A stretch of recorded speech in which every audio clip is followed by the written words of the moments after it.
Venezuela, acting President Rodriguez led a comprehensive social assistance campaign for the direct victims of the January 3rd attacks. President of the United States Donald Trump announced the imposition of tariffs on European countries with a military presence in Greenland.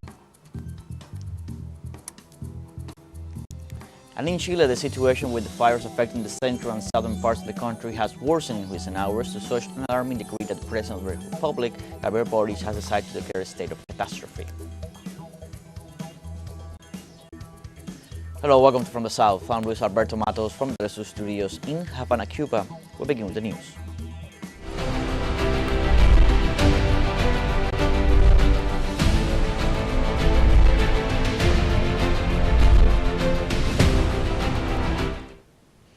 In Venezuela, acting President Rodriguez led a comprehensive social assistance campaign for the direct victims of the January 3rd attacks. The initiative benefited families in Fuerte Tiuna, urban development in Caracas affected by the U.S. attacks. The activity provided medical and veterinary care in various areas. The acting president reaffirmed that in this way the government is progressing in the full repair of all damages caused by the aggression against the country, which resulted in at least 80 deaths and the kidnapping of President Nicolás Maduro and first combatant Cilia Flores.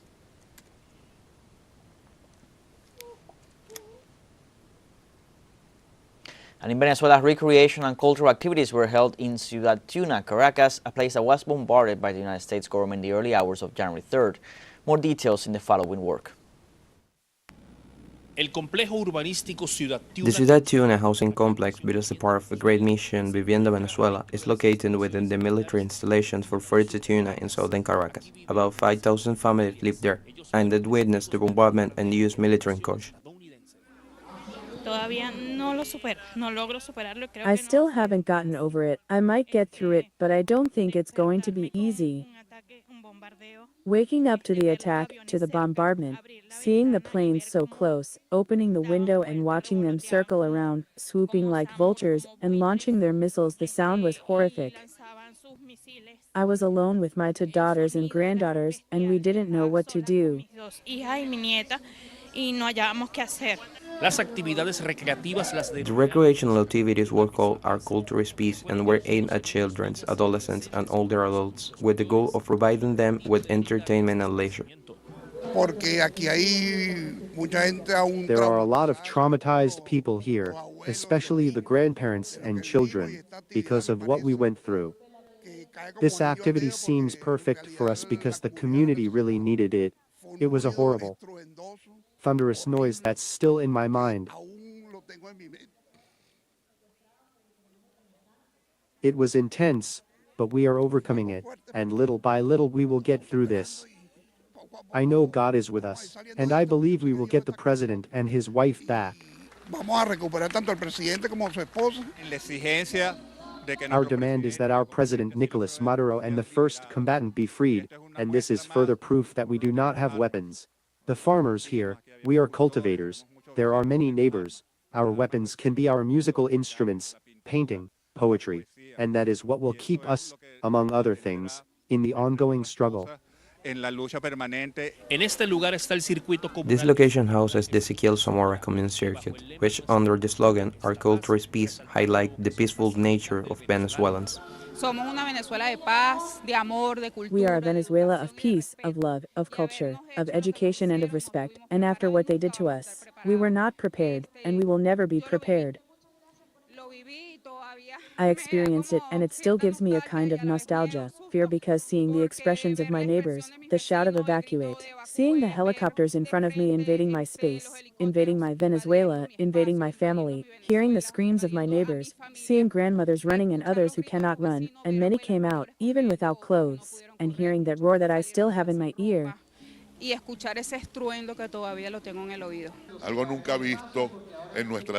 Something never before seen in our land or in Latin America, a president of the republic being taken from his home, especially a president who has done so much for us and for this land, together with his wife.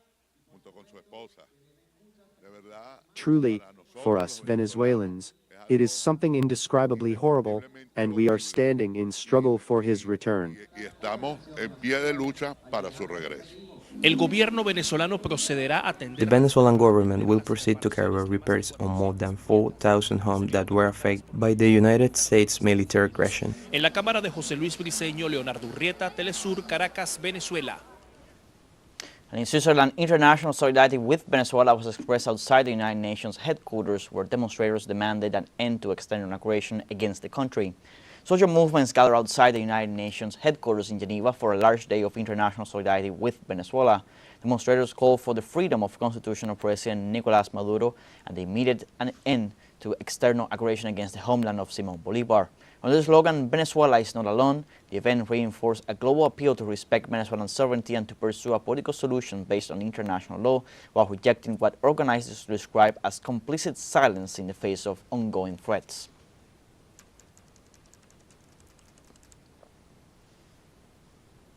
And social movements in Burkina Faso issued an emergency statement denouncing before the international community the illegal kidnapping of Venezuelan constitutional president Nicolás Maduro and Congresswoman Celia Flores. The president directly blamed Donald Trump administration for this unprecedented violation of international law and Venezuelan sovereignty. From Africa, they made an urgent call to the peoples of the world to remain on permanent alert and mobilize against this violation of the self-determination of peoples, reaffirming their solidarity with Venezuela.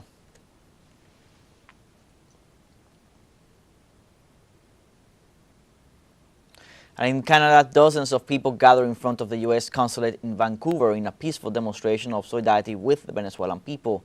Protesters expressed their rejection of any form of foreign intervention in the internal affairs of the South American country. During the event, several speakers took the floor to denounce the economic sanctions imposed by the United States and other countries on Venezuela, which they described as unilateral, coercive measures that mainly affect the civilian population. And this Sunday, new reactions were heard from athletes and artists around the world regarding the transfer of the Nobel Peace Prize from the far-right Venezuelan politician Maria Corina Machado to the President of the United States, Donald Trump. U.S. film producer Franklin Leonard said exchanging a Nobel Peace Prize for a bag of Trump products is not the best publicity for someone who wants to run a country. Former U.S. tennis player Martina Navratilova said Machado made a fool of herself and the Nobel Peace Prize.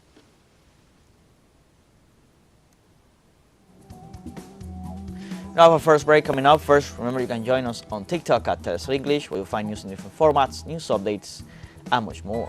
I'll be right back. Stay with us.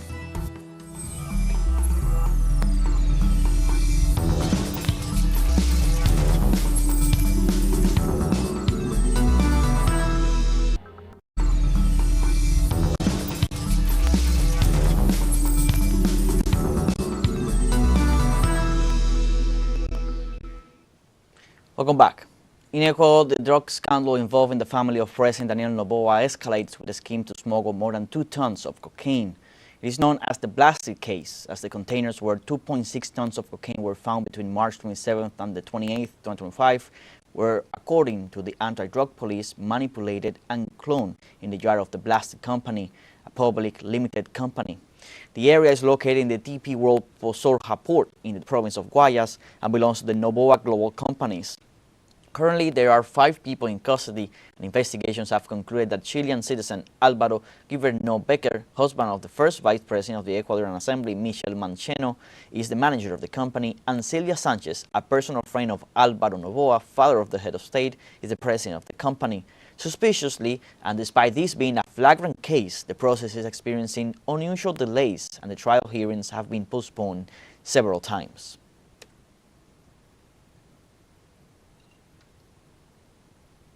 And in Ecuador, delegations from all provinces participated this Saturday in the first day of the National Convention of the Citizen Revolution Movement, which is being held in the city of Manta in the province of Manabí, in the northwest of the country.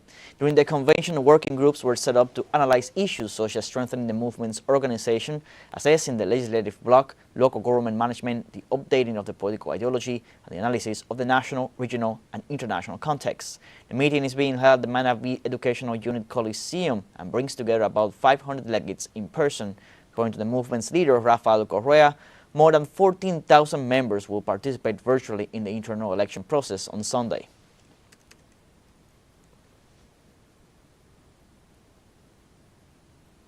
And in Guatemala, inmates of 3 prisons staged riots and took at least 46 people hostage. Guatemala's Interior Minister Marco Antonio Villeda stated that most of the hostages are prison guards and security personnel, emphasizing that so far no deaths or injuries have been reported among those being held. Villeda added that the government will not negotiate with terrorists and plans to regain full control of the penitentiary centers.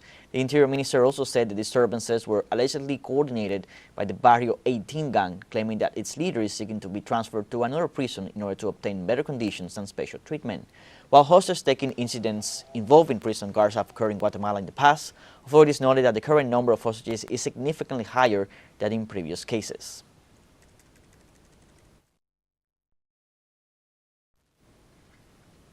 And 64% of U.S. citizens disapprove of President Donald Trump's handling of the economy, according to the latest polls results published on the subject in the country.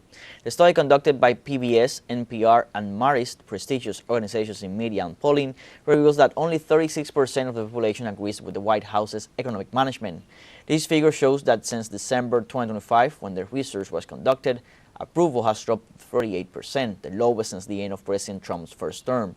However, the data is not surprisingly. Currently, 7 out of 10 citizens consider the cost of living unaffordable, and 45% of citizens are concerned about rising prices.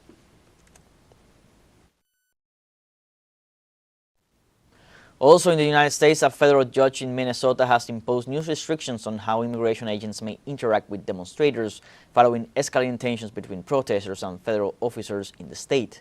U.S. District Judge Kate M. Menendez ruled that immigration agents are prohibited from retaliating against individuals who are engaged in peaceful and unobstructive protest activity. The order also bans the use of pepper spray and other crowd dispersal tools when responding to constitutionally protected speech.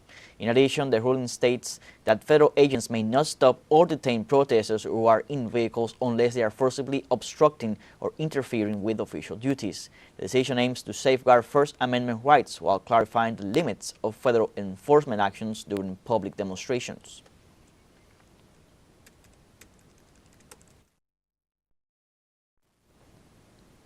And the President of the United States, Donald Trump, announced the imposition of tariffs on European countries with a military presence in Greenland amid the White House's ambitions to take control of the island. The U.S. President detailed that starting February 1st, NATO countries will have to pay a 10% tariff on all products sent to the United States, while starting in June, the tariff will increase to 25%. These actions are being taken in light of the Trump administration's plan to annex Greenland for its anti-air defense project known as the Golden Dome. In this context, the geopolitical tension over Greenland has sparked a firm reaction from France. President Emmanuel Macron called the U.S. tariff threats against European countries involved in military exercises in Greenland unacceptable, announcing that Europe would respond in a unified manner. Meanwhile, Greenlandic political parties are demanding their right to decide their future, rejecting both U.S. annexation and Danish dependency. Also in Europe, a unified response is being prepared to the U.S. tariff threats. The European Union has called an emergency meeting of ambassadors from its 27 countries following U.S. President Donald Trump's announcement to impose tariffs on several European partners who have sent military forces to Greenland.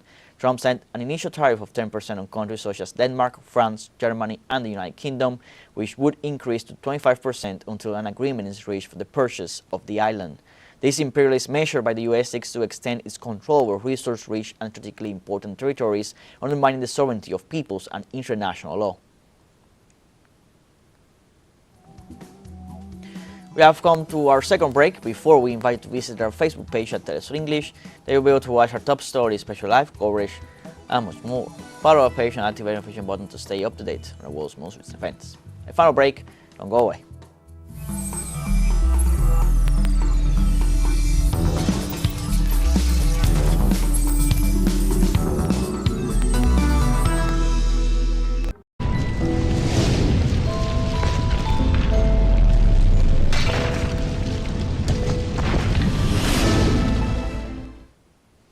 Welcome back.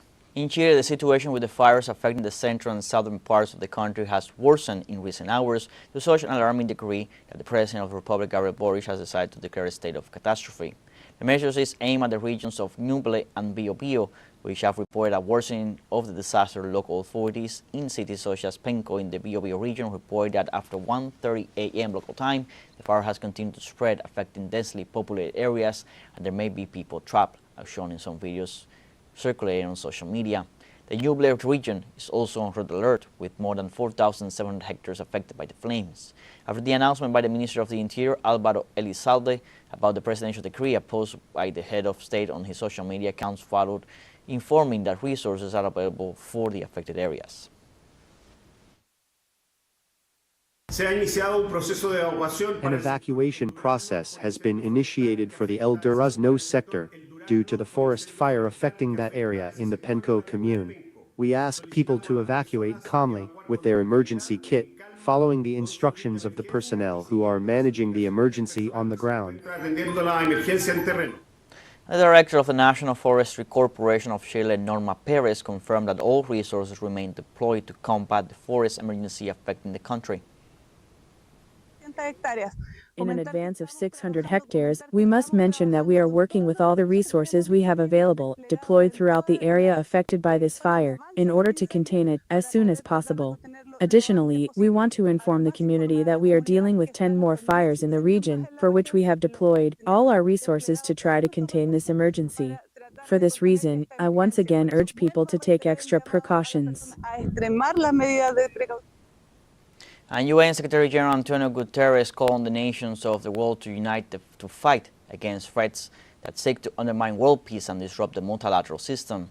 The head of the international organization, during an event held in London on Saturday night in commemoration of the 80th anniversary of the United Nations General Assembly, delivered a speech calling on the countries of the world to unite and fight for the preservation of multilateral values in favor of peace, understanding, and mutual respect.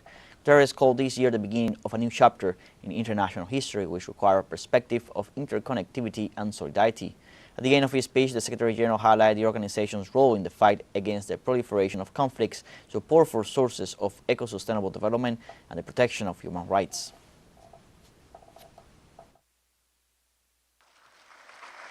For 8 decades, the General Assembly has been the place the world comes together to help advance peace, promote sustainable development, and safeguard human rights. By its nature, the work of the General Assembly may not always be straightforward or seamless, but it is a mirror of our world, its divisions and its hopes, and it is the stage on which our shared story played out. Today, we are entering a new chapter of that story. In this moment when the values of multilateralism are being chipped away, it is up to us, in our capacity as professionals, as voters, and as members of organizations like the UNA UK, to take a stand. More than ever, the world needs civil society movements that are fearless and persistent, that make it impossible for leaders to look away. The General Assembly, which we celebrate today, exists because of a simple truth. Humanity is strongest when we stand as one. And in this regard, the President of the General Assembly, Annalena Baerbock, warned of the worrying violation of principles of the United Nations Charter by member states and permanent members of the Security Council. I can't stop thinking, how many blows can an international order, can our United Nation endure? For can any country truly sleep in peace if we simply accept that more and more member states, including some permanent members of the Security Council, violate the Charter's core principles? When compromise shifts from mutual accommodation to the slow erosion or the deliberate dismantling of the very foundations of this institution, it is no longer compromise, but compromising.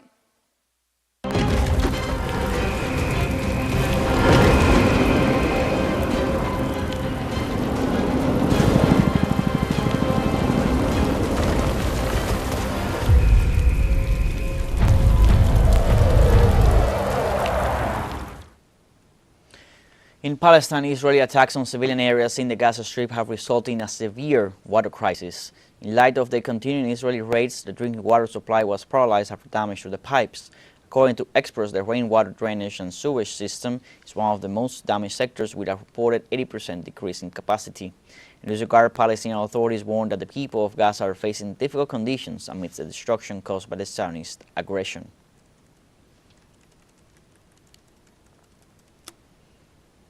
And at least 3 people died and 7 others were injured in a fire at the Gul Plaza shopping center in Karachi, southern Pakistan. Local sources confirmed that the blaze started on the ground floor of the shopping center and spread rapidly throughout the building, trapping several people on the upper floors. Most of the store owners were closing or had already left the center when the fire broke out. Although the official cause of the fire has not been determined, authorities said the flames spread rapidly after passing through an area where merchants had stored imported clothing and plastic household items, which made it difficult to investigate the causes of the incident.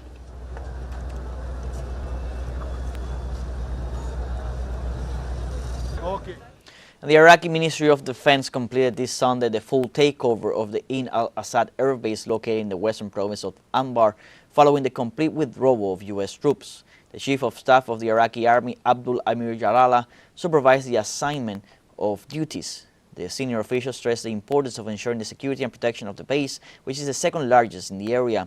The withdrawal of Pentagon troops was part of an agreement between Washington and Baghdad in 2024 with the aim of reducing the U.S. presence in the region. Pressure for this demand increased after it was confirmed that Pentagon troops in Anbar had been involved in terrorist operations, which Washington tried to disguise as combat against Daesh.